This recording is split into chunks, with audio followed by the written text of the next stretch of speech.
Calcian Miguel Palantondial from PTLN HE1A, and for today's video I will going to teach you how are you going to use these measuring tools,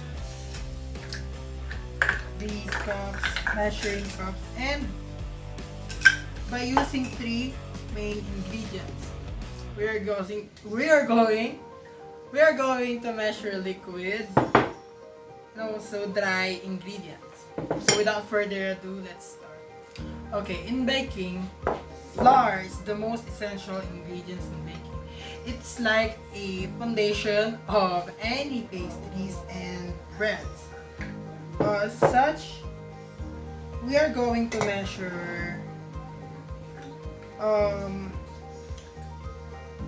2 1/3 cups of flour, wheat flour.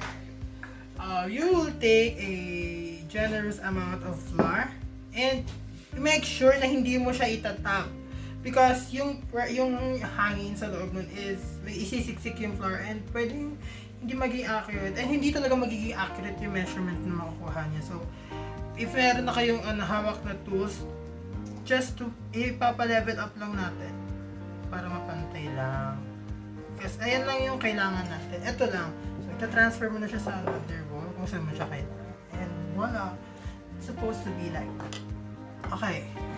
Next ingredient na i-measure natin is liquid. In measuring liquid ingredients, you must use a different measuring tools.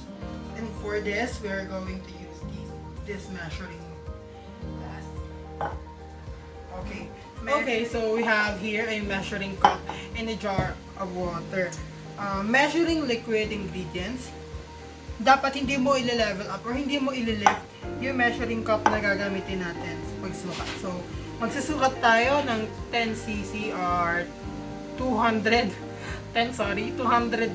milliliter of water sa ating. So, ito, kailangan ma-level up natin hanggang dito.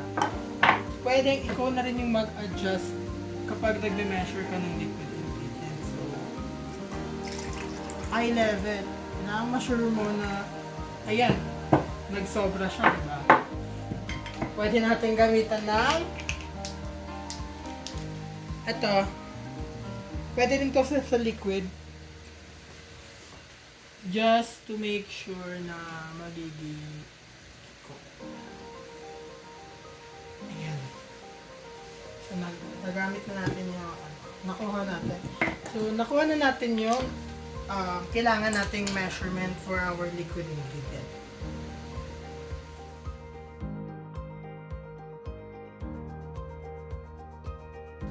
And last, we are going to measure a teaspoon of salt.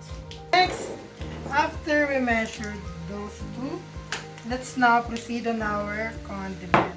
This is pretty basic, you know. Anong ganun? Okay, so mag-measure ka, kukuha ka lang ng amount, ipapasok mo yung teaspoon or yung measuring tool na kailangan natin sa lagayan. Mas maganda, ideal yung ganito, yung may malaking, yung may paloob or pa-slim, narrow na scoop para madali siyang makalagay or makakuha sa mga ganitong lagayan if meron lahat. If applicable, mag-i-scoop ka generously and itatap, tap sa gilid, and kung ano yung nakuha mo, that's it. This is a half teaspoon of salt. You can also use 1/8. This is more like a pinch of salt. And that's all. Thank you for watching. I hope you have a great day. Again, Calcian Miguel from BTLN HE1A.